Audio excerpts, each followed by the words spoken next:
Metro Television. My guests are seated on my immediate, no, my right is Honorable, I'll call you Honorable today, KWESI PRATT Jr. Okay, so he's the managing editor for the Inside newspaper. Good morning. Good morning, madam. Next to him is Honorable Nana AKOMEAH, who is the former communications director for the NPP. Nana, good morning. Morning, Joe. Okay, so we're beginning with the very first discussion, the bigger one, of course. The address, or the State of the Nation address, was delivered yesterday in Parliament by the President. So I'll start with you, Nana. What is your general overview of the State of the Nation's address? Well, thank you. Let me wish your good listeners, your viewers and your listeners a good day. I didn't have electricity in my area when the address was going on. It went off at 11 p.m. on Monday, and didn't come back until 3 p.m. on Tuesday. Oh. So I could just rely on my small radio. But I thought the speech was delivered well in an even tone. I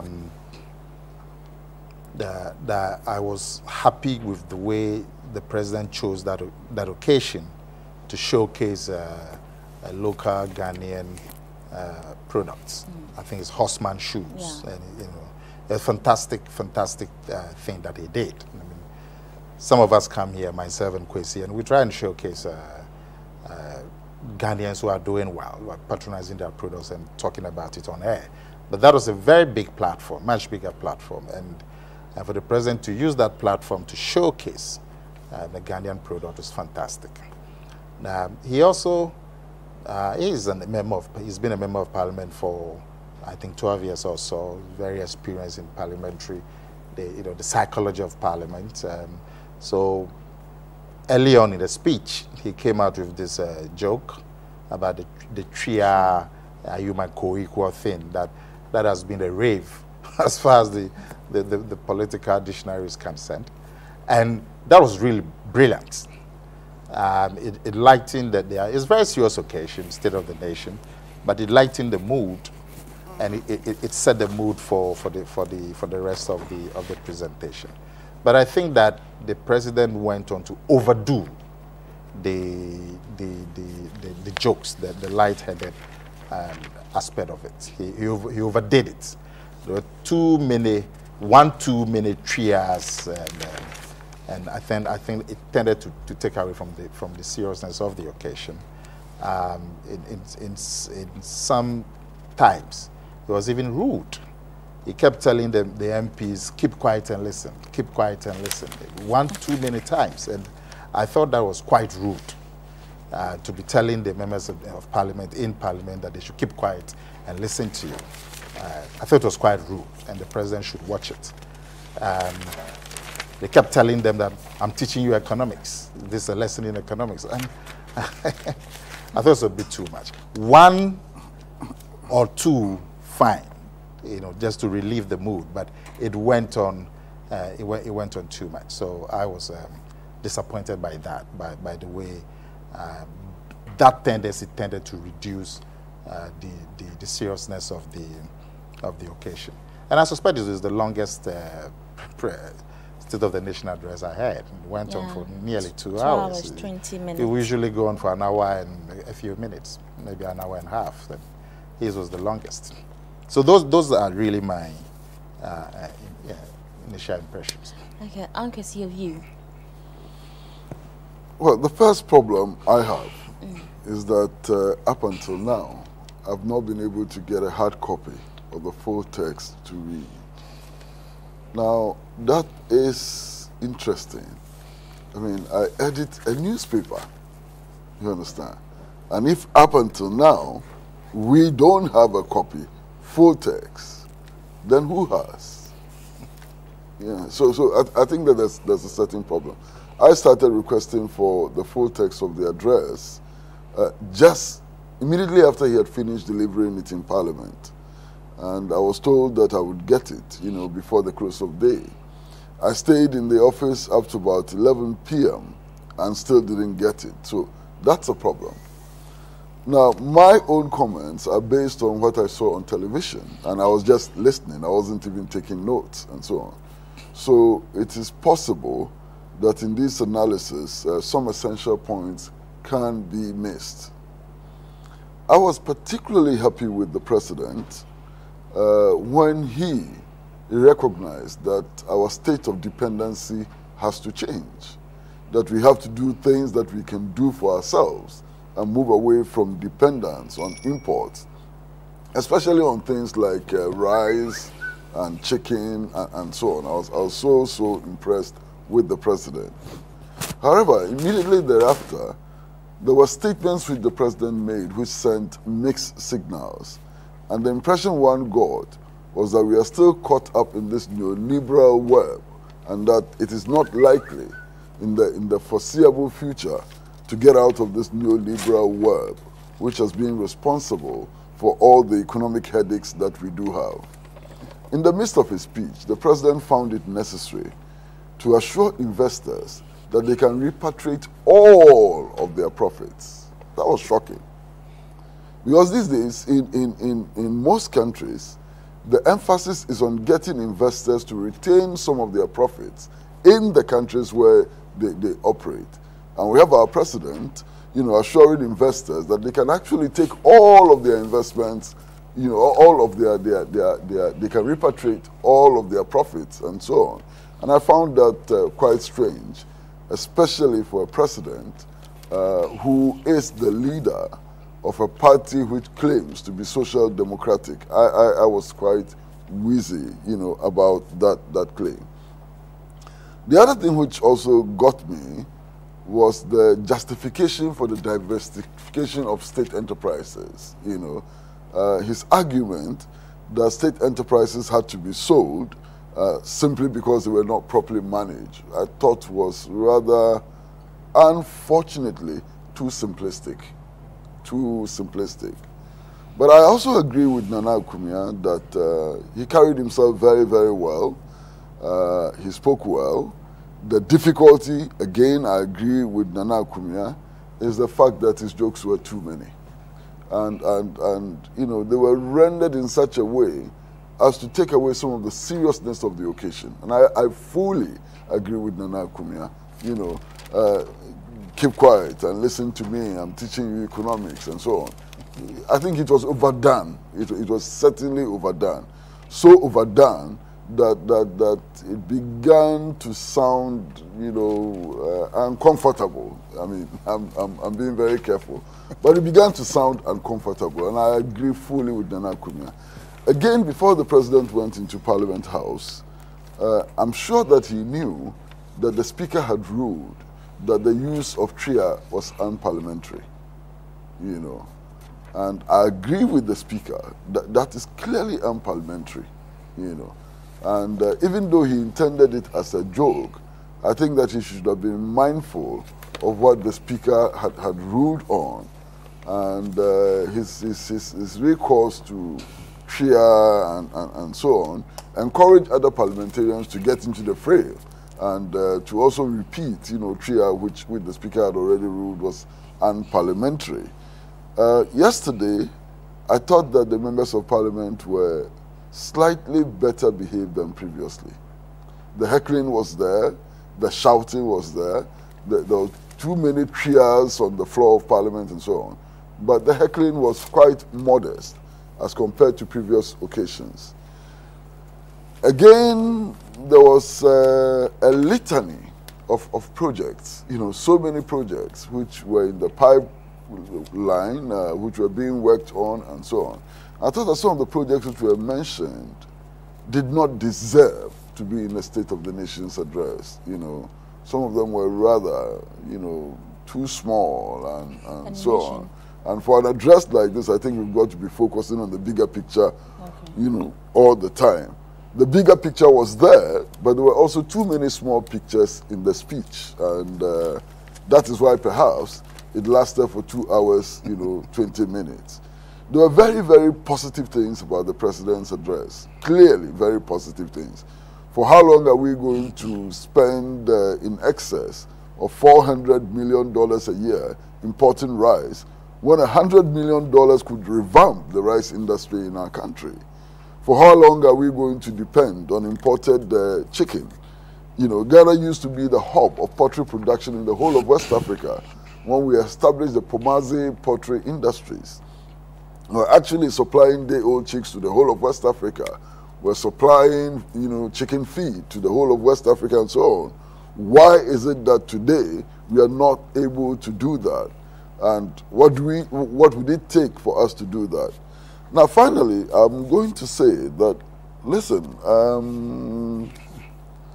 as for the state of address, the state of the nation, as for the state of the nation, I'm in no doubt that no president can know the state of the nation better than the kayayo, than the taxi driver and the trotro driver, the workers who are unable to feed themselves on their salary. They know the state of the nation better than any president would ever know.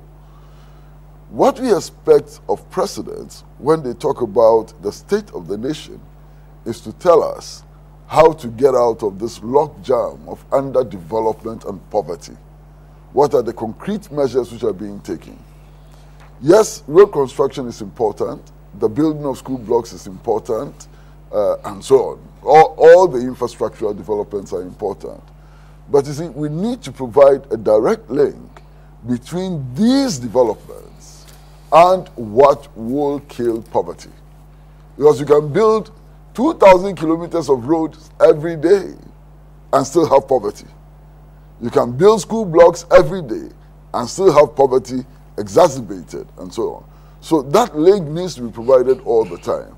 And I'm afraid that over the years, our State of the Nation address by indeed all presidents, all of them, has not provided that link, you know. But on the whole, I think that there were very, very positive things about the president's State of the Nation address, and there were worrying signals, you know, about our continued entrapment in the web of neoliberalism. Okay. All right, so now let's tackle the subjects one after the other, just the way it was read in the House. We'll begin with the economy. On the front page of the Daily Graph, it says, economy must reflect taste for local products. Let me read a bit of it. And it's on page 16, and the story is by Kwame Buedu and Sebastian Sain. President John Mahama has called for the transformation of the structure of the Ghanaian economy to reflect a taste for local products.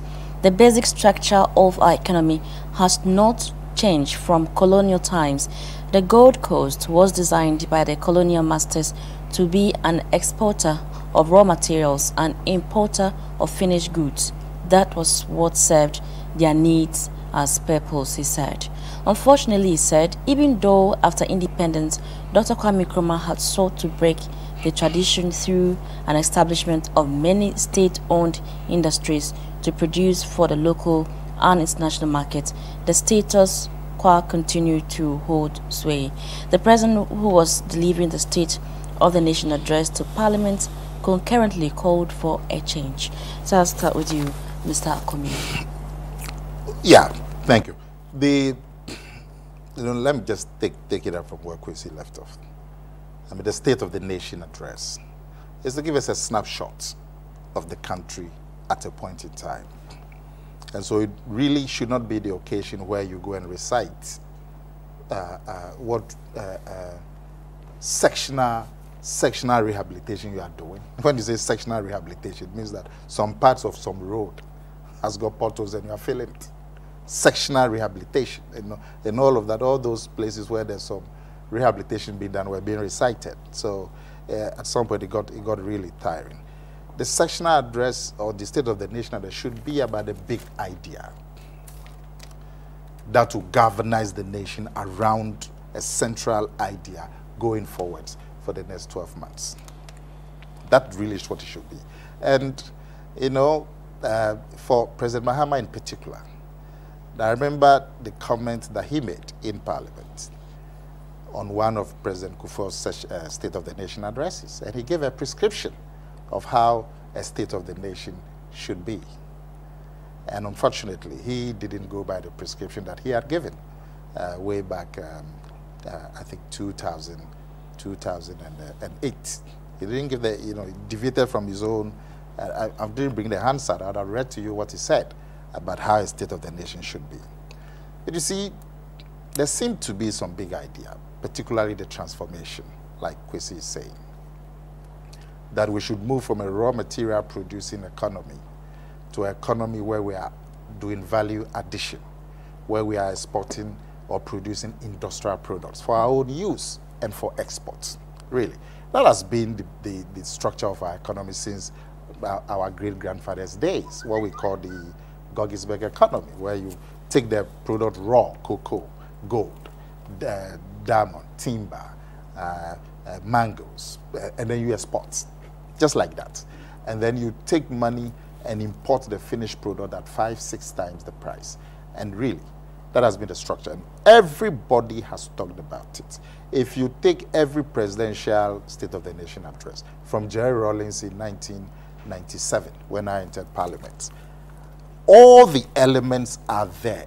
All the State of the Nation addresses. Even if you take President Mahama's September address, what they call the major policy, critical policy statement, a lot of this, some of these things that he said are in there. Transforming the economy, moving from a raw material to an industrial economy. Even last year's address, 2013, they were all in there. So, really, it is nothing new. And John Mahama, the president, because he was a minister he had been Minister for Information, he had been Director of Communication, so he's had a lot of media platforms. And if you look at some of the debates that he's had, a lot of these ideas were expressed. So, some may say it's a bit late in the day, but it's never too late to do a good thing. So he said that going forward, really, this is how we should go. But it's something that we've known for ages, but we haven't done anything about it. So what it comes down to then is that what is the record of delivery? What the president says and what he does. Going on at the moment, this is what we have to look at. And the record of delivery is quite poor.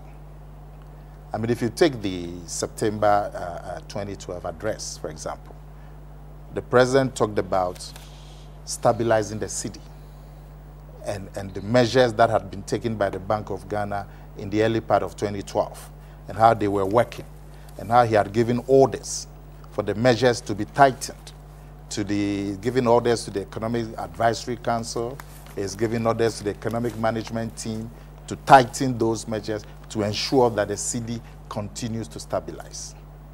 And then what do you have? You have the cedi going into an all-time low. He told us of orders he had given to ensure that in the election year 2012, the deficit did not go out of hand. And he had given express instructions to various ministries and so on to ensure that expenditure was controlled. And then what did we find? You find out that that year, the deficit was at record levels. Hasn't happened before. So the promise and the delivery is major discrepancy. If you take even the secondary schools, last year they told us that they were going to do 200 secondary schools, 50 a year. And as a follow-up, they came to Parliament with the budget, and paragraph 406 of the budget, they stated that they were going to do 50 secondary schools in 2013 at a cost of 3.46 million Ghana cedis for one. They could not do even one. I mean, if you pledge 50 and you did 40, you could say, well, there were some circumstances that, but they could not do even one. And the president tried to give an excuse to say that they were trying to do drawings and look for land. Now, if you know you have to do drawings and look for land, you had made a pledge to the country, to the parliament, that you are going to do 50, and it's in the budget, and monies had been set aside for it. So that record of delivery, which is quite poor, makes it difficult to have a great belief in this big transformation agenda that he highlighted yesterday. I mean, even the existing Ghanaian industries, how well are they doing? We forget about the new ones that the president says you like them to come on stream, sugar and all kinds of. The existing Ghanaian industries. Go to the biscuit industry. Have you seen a Ghanaian biscuit? When was the last time I saw a Ghanaian made biscuit? But there are biscuit factories in this country employing Ghanaians. They've been totally swamped by imports. Nothing is being done to support them. Take the pharmaceutical industry. Look at the volumes that they produce. The tax that they brought recently in the budget is squeezing the pharmaceutical industry to the extent that they are now contemplating importing, shutting down the factories, cutting down production, and importing the stuff from India and other places. Take the textile industries. When they had this task force, the production levels were above 50% in the textile industries. When they took away the tax force, and the president tried to justify the tax force, he said it was Christmas or something. Production levels in the textile industries are falling below 30%. So even the existing industries, there's a problem. You see, so this is the situation in which we find ourselves. The president has made a pledge. You know, we hope that he will be able to carry it through as far as the transformation agenda is concerned. But there were other aspects of the presentation that raises a lot of interesting issues for me.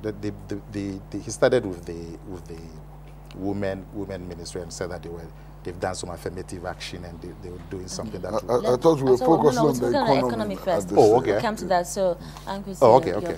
All right. So with the economy, he said that the fundamentals were solid, that the macro situation was good.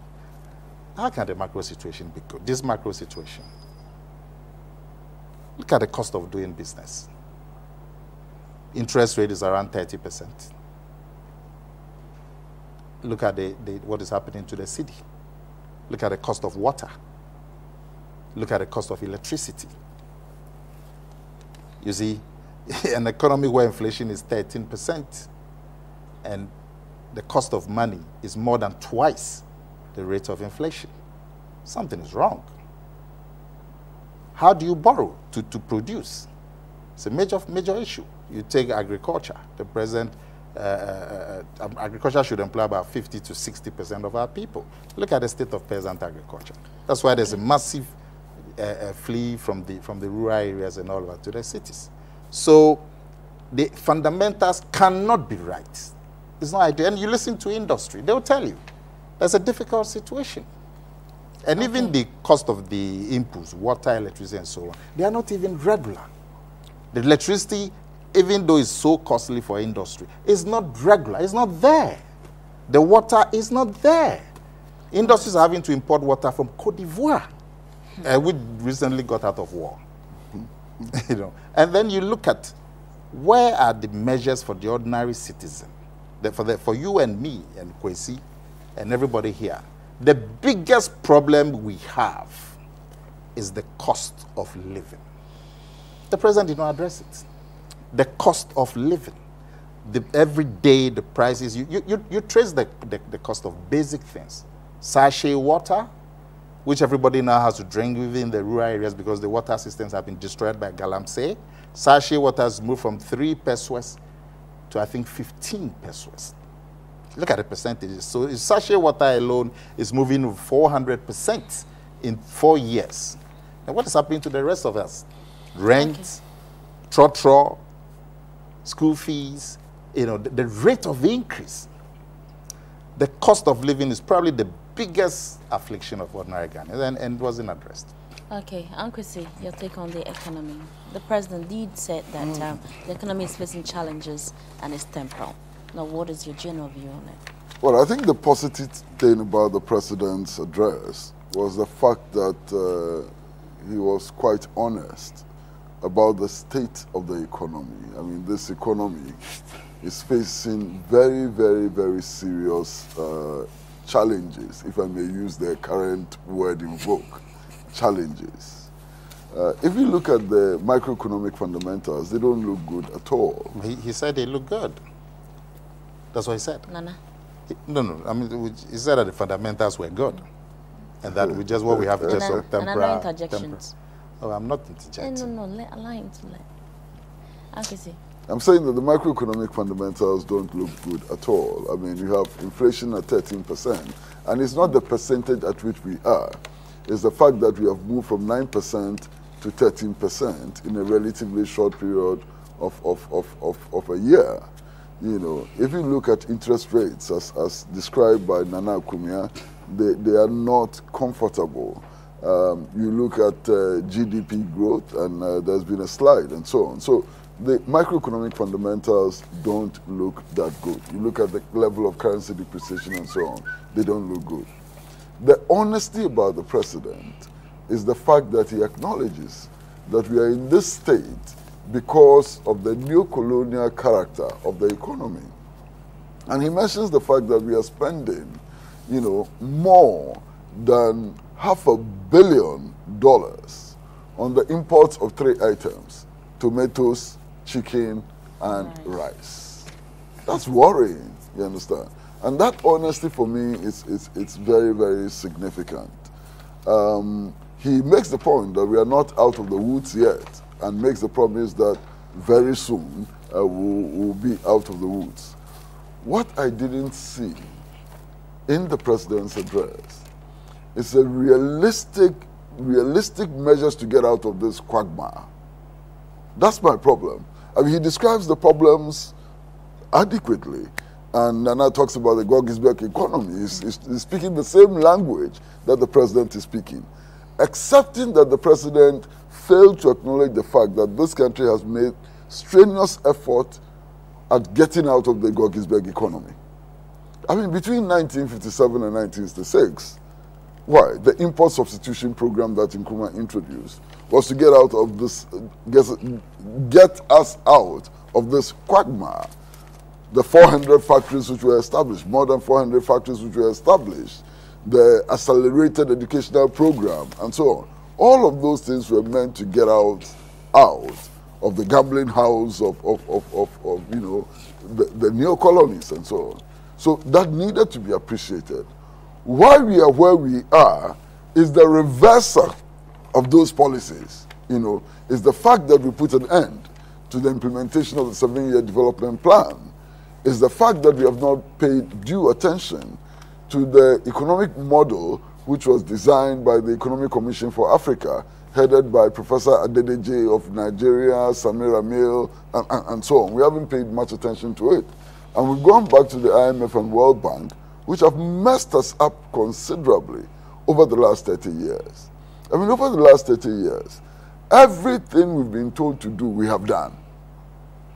They said, devalue your currency. We said, yes, Amasa, we will devalue. We've devalued over 26,000%. We are still devaluing, you know, through the measures that we are implementing. They said, withdraw subsidies from the social sector. We said, yes, Amasa, we agree. We've done it. You know, whatever they told us, we did it without questioning. They even told us to go and stand on the hilltop and shout that we were a bankrupt nation. Our leaders did that, and still we are where we are. So the need for a paradigm shift is very, very important. The need for a paradigm shift is very, very important. And a paradigm shift does not come with just establishing factories to produce sugar and so on. You know, it's partly a philosophical question of how you see the world and how you see yourself in the world. Now, at this particular juncture in world history, it's much easier, even for neoliberal, you know, advocates and so on, to see that where we are headed is towards doom. Look, you have a situation where Portugal is being bailed out of its economic mess. First by Angola. They went to Angola to beg for aid. Portugal, European country, part of the EU and so on, they went to Angola to beg for aid. Only last week, they were in Equatorial Guinea seeking Equatorial Guinea's investments in its financial sector, which is collapsing and so on. You look at the economy of a country like the United Kingdom, you know, it's sliding downwards. You look at Italy, it's a total mess. You look at Greece, it's messy. Indeed, the only strong economy in Europe today is Germany. How long that is going to last itself is very questionable. So if you have all of these so-called European powers in economic crisis and so on, then we ought to realize that the way to go is not to go to Europe. We've got to be looking elsewhere. We've got to be looking at ourselves first. What resources do we have? How can we exploit those resources in order to advance our own causes, in order to advance the struggle against poverty and so on? And unfortunately, I don't get that sense. And I don't get that sense of urgency, even though we are all agreed. I mean, all of us, government, opposition, neutrals, everybody agrees that we need to do something. And I think that now, if you listen to what everybody is saying, I've listened to Nana AKOMEAH very, very carefully this morning. Bottom line is that everybody wants a paradigm shift. How is that paradigm shift going to come about? That is still not clear. Because you cannot be talking about the paradigm shift when we are still using the IMF World Bank justifications for the measures we have taken over the last 30 years, which have gotten us into this quagmire. That is the problem. You know, this thing about state enterprises were sold because they were inefficiently managed, I think it's a problem. And it betrays a certain lack of economics. You understand? Now, listen very carefully. I beg you, listen very carefully. Look, if you devalue your national currency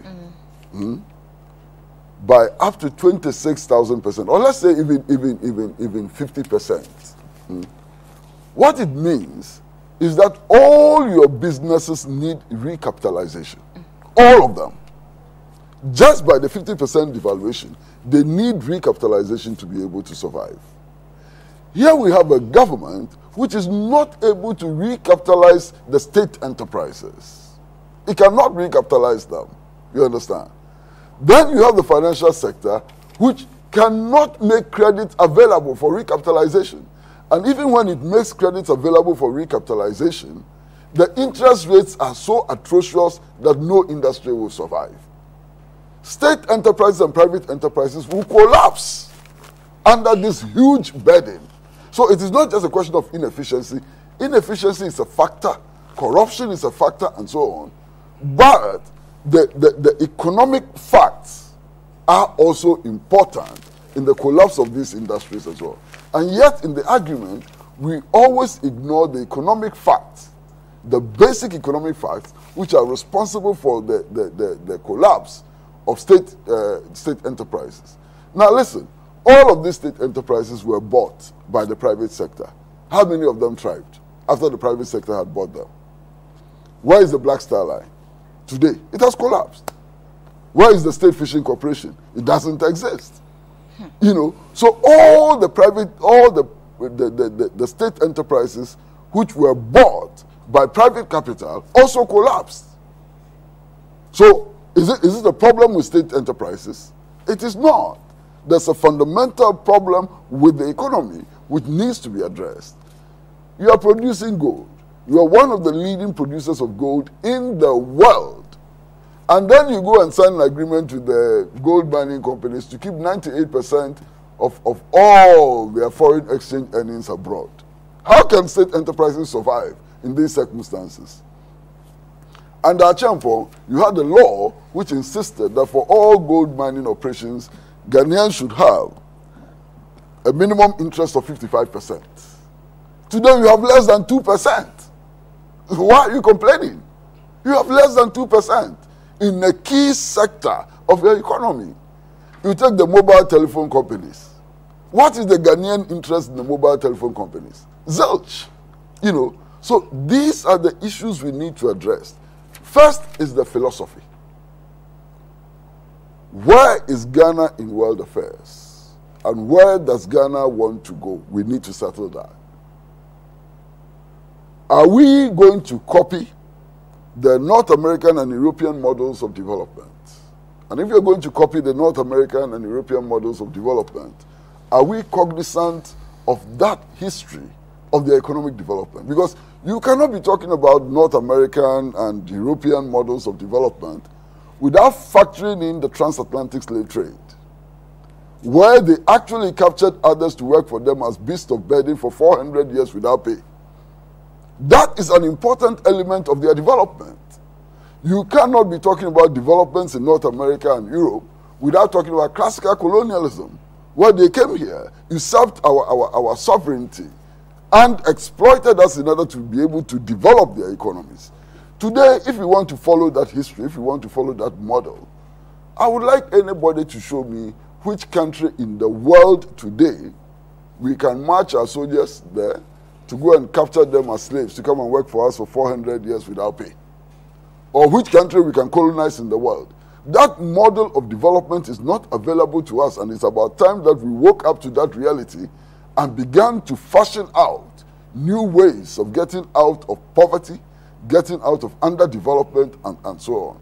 And for me, that is what is missing in the discussion about the way forward. You understand? The president himself has told us that, look, we are down to the bone. It's an admission that things are not good. He says we are down to the bone. That's a very honest admission. But we are down to the bone, so what? What do we do? That is the critical question. What do we do? Do we get out of the bone by building school blocks, 50 school buildings a year? Certainly not. It will not get us out of this situation. Do we get out of this situation by building the Eastern Corridor Road? No, it doesn't get us out of that situation. Do we get out of that situation by providing cheap, what do they call it? Compounds. Cheap compounds? No, it doesn't. There's a need to change the fundamentals, to change our thinking, to change ways of doing things and so on. And I don't get that. That is my problem. Nana, what do you make the final take on the economy? Oh, well, I might agree with KWESI that, you know, we should have a philosophy. But I don't agree with him that a philosophy should be what Nkrumah started, that it should be state-led industrialization. I don't believe it. I believe that it should be state-supported, that the state should put its muscle behind the private sector. Better still if the private sector is Ghanaians. But for the state itself to run industries and businesses, no, I don't support. I don't support. Because the state cannot run a business. Why? Because losses are not felt by the people running the business. As you sit here at Metro Television, if people come late, the production crew don't perform, and your programs don't come on, and advertisers are angry and pulling their adverts, the loss will be felt immediately by management. So they have every incentive to ensure that people come to work early and everybody is working so that advertisers can come so you can get your salaries. In a state enterprise, whether there are losses or not, the people running the affairs get their pay. So that's a major disincentive. You see, but as for, look, I have, just a funny story. You know, the state used to run farms, state farms and all of that. And I come from a small village at Oppong-Yeboah. And when I was young, we had these state farms there. My father took me to visit one of the farms just beyond Bunsu in Sutem. That's the area where I come from. The manager was my father's friend. We got there, about 6 of us, who drove up to the farm. Of course, he ordered plantain and cocoyam, so a nice feast was prepared for us. We ate, chatted, and when we were leaving, the 2 cars that we took, I was about maybe 9 years or 10 years, the 2 cars that we took were all filled with cocoyam, plantain, cassava, to the brim.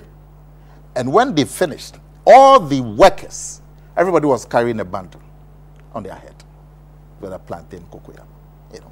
So, because the boss himself is you know, giving it a largesse to his friends that the workers are taking. So I right from that age, I knew that state running of businesses was wrong. That it wasn't going to work. But the state should support the private sector to work. That's the point of departure. Otherwise, the paradigm shift is needed today. In fact, long ago. You know, and you see, the president talked about ECOWAS, and he said there's going to be some workshop or conference here where there's going to be. Ghana is a leader in regional integration. All of us know that the biggest incentive for production is a market. Ghana is relatively small, 24 million people. Then you go to Togo, you go to Benin, maybe 2 million, Benin 4 million, Cote d'Ivoire, maybe another 14, 15 million. Small markets. So it is quite easy for the big producers in China and Indonesia and the Far East to outrun you. What you need is to build your own market. With this ECOWAS thing, when I was a schoolboy, I remember the big ECOWAS conferences. Those days they were the soldiers. And a lot of publicity.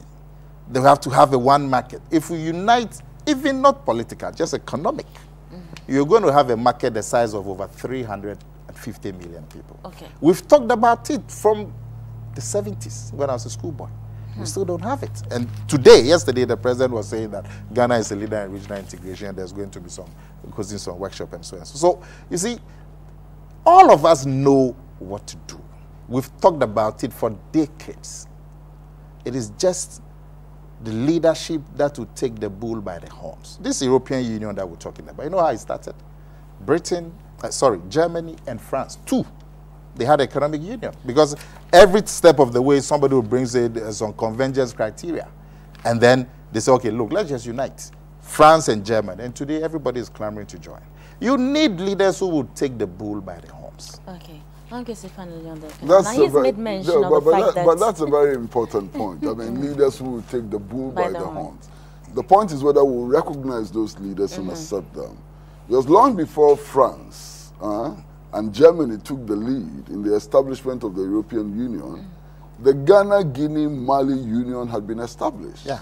And now we do know as a fact that was fantastic. That before Patrice Lumumba was assassinated, he had signed an agreement to join that union. 4 African countries were going to form the nucleus of the African Union. And yet we didn't like it. We rejected it. You know, we overthrew Nkrumah. We messed up everything that was happening around the time. You know, so that is a very important point. Now, but you see, Kwame Nkrumah was overthrown how many years ago? Since the leaders, everybody's talked about union.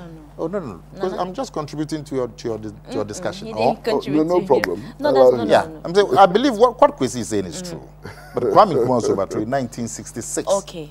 How many years? Over 40 years. We've had series and series of leaders. They come, they talk about the same thing. Who have never had the same commitment. Who have never had the same commitment. Every leader has its own. You understand? Way. Okay, that's it. But look, the point I'm making is that I'm rather surprised, you know, that Nana's whole philosophical attitude is shaped by one incident on a farm in a little village in the eastern region. Oh, because there are several. I can give you several.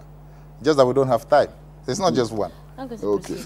But little incidents on little farms have shaped his philosophical outlook, you know. Look, since February 24th, 1966, we've been talking about the private sector being the engine of growth. We've been talking about government being the enabling force and so on. Since February 24th, 1966, 47 long years, this is where we are. This is where we are. We've been experimenting with this idea of the state laying back. No, the state supporting private industry. Can I finish? Can I finish? Okay. We've been talking about the state laying back and only facilitating private capital. This is where we are. State of crisis by all definitions. Huge state of crisis. This is an economy in which the estimate is that 6 million people ought to be paying tax. Okay, we seem to have spent more time on the economy. We should be. Yeah, but if I can just round up, this is an economy that we claim. The estimate is that 6 million people ought to be paying tax. Only 2 million of the 6 million pay taxes. How are you going to run this economy? How are you going to run this economy and to be able to provide for the needs of our people and so on? This is an economy which is spending in excess of $500 million importing tomatoes, rice, and chicken. How are you going to run this economy? You understand? So, look, there's a major crisis, and we need to think outside the box. This private sector agent of growth, government facilitating private business and so on, is thinking inside the box. Let's get out of that box. Because if we don't get out of that box, we'll be where we are. There are major problems. Nana was absolutely right when he spoke about water and electricity, the cost and availability as being a drag on our development. It's a major drag. How do we get out of it? All right. These are the issues confronting us today. And these are the issues that we ought to deal with. You understand? Hello again. So it's still Good Morning Ghana live from our studios here at Metro Television with me, Josephine Oppong-Yeboah, stepping in for Randy Abe, and my guest, Honorable Nana AKOMEAH, is the former communications director for the NPP. Nana, why that look? And then also Mr. KWESI PRATT Jr. is the managing editor of the Insight newspaper. So let's tackle health on issue and then other issues that he touched on during the delivery. So you know, the president talked about all of us coming together and ensure that we limit the effect of partisan politics and partisan considerations and all of that. So I look at the president's own history to take inspiration. I don't see any inclusiveness in his government. The previous presidents had 2 or 3 key people from other parties in their government. I don't see that in John Mahama's government. There were issues that he talked about yesterday and talking about how they've worked so well for the country. But I remember when those issues were introduced, he in opposition kicked against it. A prime example is LEAP. And he talked about how well LEAP is working and how 74,000 families are getting money for the basic welfare and how it's going to be scaled up to 150,000 and all of that. But I remember when LEAP was introduced in 2007, the president kicked strongly against it, said that it was a gimmick. It wasn't going to work. We were just going to do something for the elections, you know. So these are some of the areas. He also talked about the youth and said that there has been a youth policy since 3 years ago, and that he was going to ensure that there was an action plan that was going to guide the implementation of the youth policy. Now, I found that very unfortunate, because I'm just going to show you what I have here. You see, here in my hand is 3 minutes more. An action plan for the implementation of the youth policy in 2008. This was what Sekou Nkrumah was talking about. Okay, so action plan And for then, the implementation. yeah, and then he got fired. The national youth You policy. see? So, how many years down the line? This is 2008. So 6 years down the line, this has been put aside. The man who was running the National Health Authority complained and he was removed. And now we say we're going to do another youth policy. And so 6 years down the line, there I have in my hand the cabinet approvals for all of these policies. So, you know, a lot of the time we let partisan considerations influence our thinking, and it drags the nation back. On health, the president talked about things that I thought were routine, rehabilitating one hospital in Wa, and some unit at KWESI and all of that, which every president will do. Jerry Rawlings will tell you the number of hospitals, that the regional hospitals that Jerry Rawlings built. Kufuors will tell you the rehabilitation that went on at the Komfo-Anokye, at KWESI, equipment and all of that. These are things that every president will do.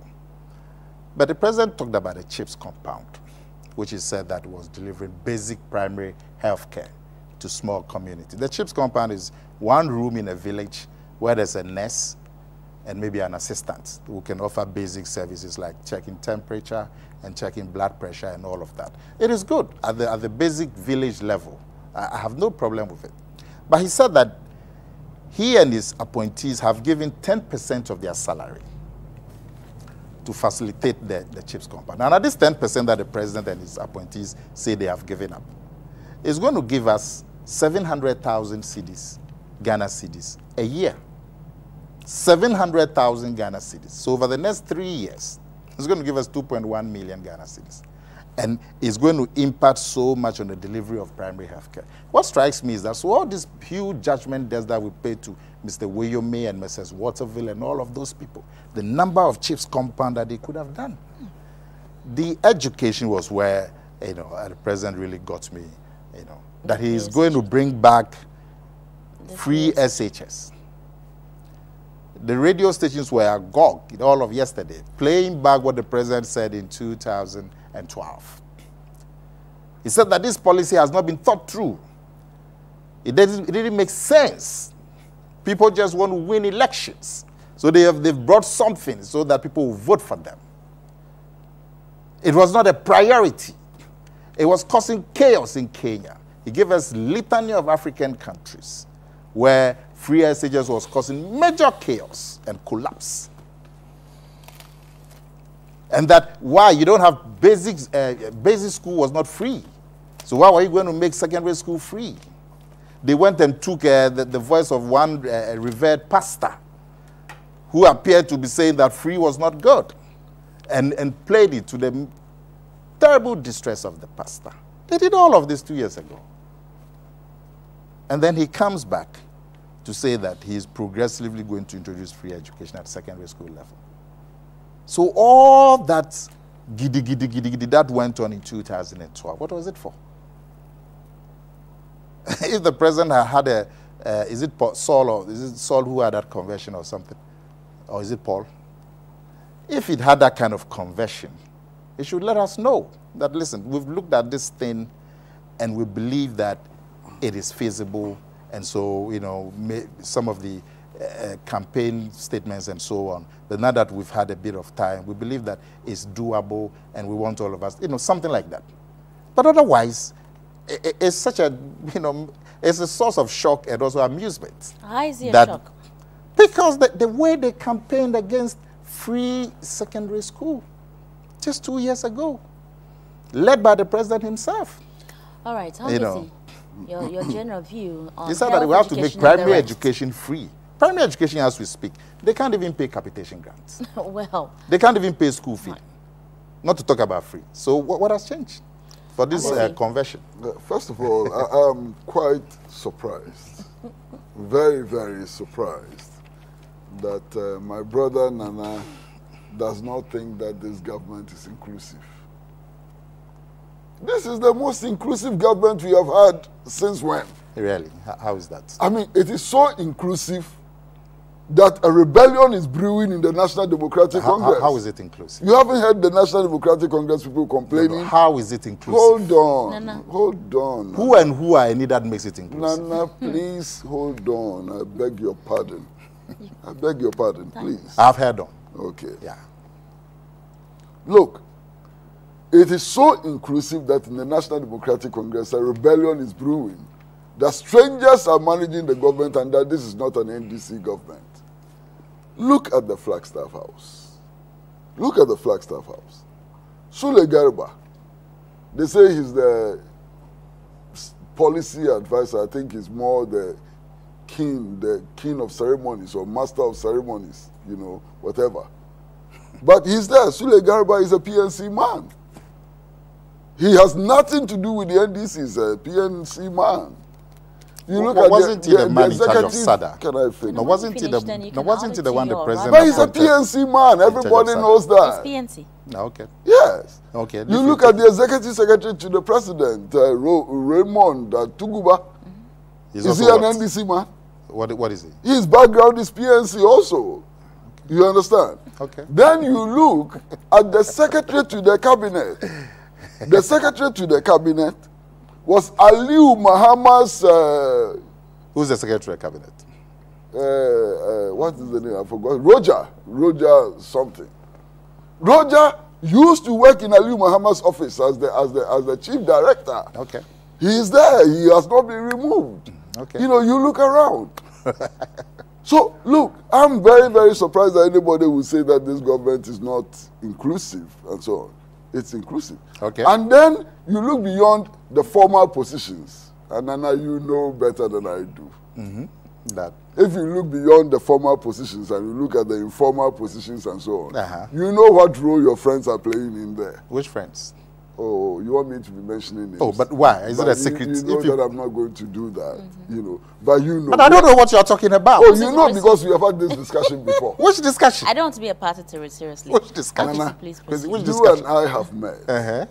When you have congratulated somebody that we both know, and told him that, oh, now your friend is there, and I understand that you are playing such and such. You and I met. You say it's informal. Off camera. You are playing informal. Of course. Okay, but so and the formal ones are what? Sule Gariba and who?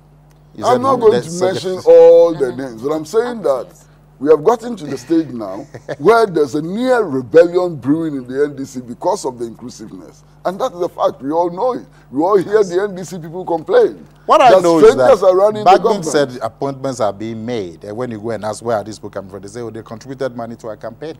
That's what I know. That one you know. That's what, yeah, he said it openly. Okay. He said it openly, so all of us know. He said that it was strange faces. And when you find out where are these people coming from, they say, oh, they contributed to our campaign. So it is clear now that people are being appointed who are not known by the NDC. But they contributed to the campaign. According to Nana, Abam Bagbin. Okay. Your emphasis is on the contribution to the campaign. You haven't Absolutely. talked about the health, education, and the rest. Yes, but the way Nana is batting in, you're also hitting on the statement he made. But you should allow friendly fire. KWESI himself is happy about it. Fire. No fire should be allowed in the studio. Okay, friendly studio support. If you allow fire in the support. studio, the studio will burn. I'm just helping him along. Okay, thank you He very himself much. is comfortable with it. Well, thank you very much for your help, Nana. Now can I make my point? So I think we can put that aside. Now, if you come to health, the single most difficult problem in the health sector today is the inability of the National Health Insurance Authority to pay claims on time. And sometimes payment of claims are delayed for as long as 6 months. 9 months. Thank you, sir. 9 months, 10 months, whatever. But they are delayed. Now, the effect of this is that service providers in the health sector are collapsing. They are unable to deal with mounting interest rates and so on. People are losing confidence in the National Health Insurance Scheme and so on. So I think that we need to address that. I don't see the difficulty. I mean, payments to the National Health Authority, National Health Insurance Authority, are statutory payments. You understand? The money is collected when VAT is collected. So how come that we are not able to satisfy the National Health Insurance Scheme? I don't understand. And I think it's important for the president to put his big foot down. Put it down firmly and ensure that what is due to the National Health Insurance Authority is paid and is paid on time. Because if that doesn't happen, the scheme will suffer many, many huge consequences. It will affect service providers and it will affect healthcare delivery. With regards to the CHIP compounds, the 10% reduction in the salary of the president and his appointees is only a contribution. That is not what is going to be used to promote healthcare delivery at the basic unit and so on. It is only a small contribution, and they themselves acknowledge that it's a small contribution. It's a symbolic gesture, and I think that symbolism is also important, you know, sometimes. It's very, very important. Now, when we come to education, free senior high school, strictly speaking, stricto sensu, is not the property of the New Patriotic Party. It is in the 1992 Constitution. It is there. All governments are bound to progressively introduce fee-free education at the senior high school level. And indeed, in the last campaign, I didn't hear anybody say that the Constitution should be amended, that provision in the Constitution should be amended, or that it was not proper to provide free secondary education. I thought that what was said then in the campaign was that we needed to place a lot more emphasis on quality as we worked to progressively ensure that senior high schools became free. That was the position. That was the position of those who poo-pooed the idea which had been put forward by the New Patriotic Party. Say, look, We don't have the resources now. We have to work towards it in the future. What the president said in Parliament yesterday was that the Minister of Education was going to bring proposals for progressively ensuring that senior high schools became free. And he said it's going to start next year when day students, fees for day students will be abolished. He didn't say that next year we will have a free secondary senior high school education. He said next year, day students will not pay any fees. And then progressively, we will arrive at the situation which is mandated by the Constitution. You understand? So, I think the attempt to show the president as being hypocritical on this matter is not fair. When you go back, just listen to the recordings of the things that he said. The recordings of what he said in 2008. Just go and listen. 2008, I heard everything. I'm sorry, 2012. I heard everything. And you see... You remember Otabil's voice? Nana, do you remember it? Nana has become an excellent communicator. I have become. No, I think you have become an excellent communicator. He is wonderful. Because I'm listening to you and I'm listening to your choice of the words, and they are deliberate. And he says, what a senior pastor appeared to be saying. Appeared to be saying, he was saying it. Because he came and he was saying it. He wasn't appearing to be saying. Okay. That was what he was saying. But he came and disputed it. That's why I said he appeared to be saying. No, he didn't dispute it. He said his words have been taken wrongly. Anyway, they were his words. That is not mine. They were his words. He was the one who didn't have the courage to stand by his words. But those were his words. You understand? Now, look, education is so crucial that I think we should pay a lot more attention to it. I think this free senior high school is way behind schedule. If you look at the constitutional provision, it's way behind schedule by about 10 years. I can understand. The president actually said that what we're saying didn't even make sense. It wasn't a priority. That we just say something to win elections. Okay. And now KWESI believes that it's even overdue. I have always said so. See? I have always said so. I can understand why it's overdue, because if you have this economic mess, where you are spending more than 60% of your some say 70 and so on, percent of your total tax revenue on paying 600,000 people out of a population of 24 million people, how can you introduce senior high school free? How is it possible? The economic mess would not allow us. So I can understand why it has delayed. But I'm saying that education is so crucial that we ought to be thinking again outside the box about how to implement that constitutional mandate. And there are several ways of doing it. It's about managing our resources well. Nana, sometimes I think that our leaders don't appreciate the fact that our oil resources at some point will run out. The oil and gas, they will finish at some point. Now, even if they don't finish, yesterday I was listening to a lecture by Dr. Gamal Nasser Adam, and he made a very interesting point. He said, look, in the Stone Age, stones were so important for economic development and so on. We still have stones today, but stones don't have that value again because technology has moved on. Similarly, technology would move on. And even if we still have oil and gas, technology would have moved so fast that oil and gas will not have the economic relevance they have today. That is why we have to move in haste. The gold will finish in the soil. The diamonds will finish in the soil. You understand?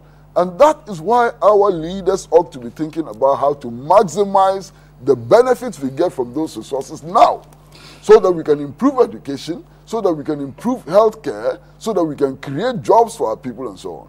Our leaders are just giving these resources out for free. KWESI, the president talked about roads, and he was going on about Teshi and how, and then he talked about the Bush Road. Something struck me. The Bush Road, opposite the Labadi Beach Hotel. Total bush on the left. In fact, it's actually called a bush. On the right, there are some undeveloped plots. And that's what the president was talking about as major impact and everybody. The main Teshi Road, that stretches from that traffic light at the beach road and cuts across the Teshi Township in front of the AKOMEAH Hospital and then goes right up to Chiblau and joins the Spintex, with thousands of people living on the left and the right. It's dusty, and when you drive there, the amount of dust and the traffic, and that has not been done. You go and do a road that cuts through the bush. And that was what the president was giving himself a major praise about. And it struck me that the bush road, when the main road that serves the people, you know. But that main road is tarred. The main road? No, I've been on it. Oh, I live there. Really? The road that goes in front of Lekma is tarred. No, it's not. Really? Let me show you. It starts from... What they're doing, the last time I passed there, they were seriously doing the drains in order to save the road, which was being encroached upon. The road stretches from the traffic light at the beach road. It's on tarred for about 3 kilometers. Then you get to 100 meters that lies in front of the hospital. And that one, there's some bitumen. As soon as you go beyond the hospital, it's on tarred for another 3 kilometers up to Chiblau. But work is in progress. Nana, when you passed, I didn't see that work was in progress. I live there. I live there. That's why I drive to. All right, let me take and the bush road, where nobody lives. That's what they were talking about. Okay, let me just take a few of But the man was saying yesterday that food was so good and that food prices are stable. And we import plantain. We import maize. Well, we import cocoa. But we actually import contumely. That's a fact. A whole lot. But the president was telling us yesterday. We import salt. We actually import salt. We do? You don't know. Salt? Salt. Ghana imports salt. Okay, few of them. Let's go. There's no time. Time is on our side. Okay. We import salt. Messages from Ibrahim Jeffrey. And it says the NDC is rushing to implement this free SHF program without any foreknowledge. And I would be surprised when they come back in 2016 to tell Ghanaians that the economic crisis we are facing is as a result of the 71 million Ghana cedis they've allocated to the free education policy, just as they're doing propaganda with the SSS they rush to implement. The Get Fund. Hadi Pig Farm says, can AKOMEAH and its National Patapa Party see good from the President's State of the Nation address when he and his party are looking at the wrong direction? And Samuel Osebonso says, God save this beautiful country from these mediocre and propagandists whose preoccupation is to lie, insult Ghanaians, loot our resource, involves in high-level corruption. What are they now saying? Free SHS is possible? Okay. And Shaggy Shaibu says, the president has killed NPP campaign message for 2016. And Prosper says, Mr. President has proved that, in fact, as a good father and a caring one who cares about his children's welfare, the State of the Nation address clearly shows His Excellency President John Dramani Mahama administration is clearly a socialist one that listens to the cry of the people. All the measures stipulated in the address are fruitful one, and I believe President Mahama and his team of competent people will surely deliver to the admiration of the Ghanaians. And if the NPP should give the NPP should give us the break you meant to say. All right, that will be all on your Facebook messages. Wrapping up, Nana. They said they will fund the free secondary school education, the progressive one, from the Get Fund. The Get Fund. Do you know anything about the Get Fund? Every day when you go to the offices, there are people who have lined up. Sometimes they block the streets because there's no money in the Get Fund to pay them. People who've done work for the Get Fund. And that's what they say they're going to find money to fund free secondary school. Okay. Ankwesi, that'll be all. Okay, so happy birthday to you, Ruba Captain. It's your birthday today. I wish you all the best, and it's coming from all workers of Middleton to you. And an advanced one to Anita Usu. Tomorrow will be your birthday. So my guest has been Nana AKOMEAH, who is the former communications director for the NPP, and Mr. Kwesi PRATT Jr., who is the managing editor of the Inside newspaper. I'm just not appointed by now stepping for Randy Yabe. Join us again tomorrow. Have a good morning. Randy's around.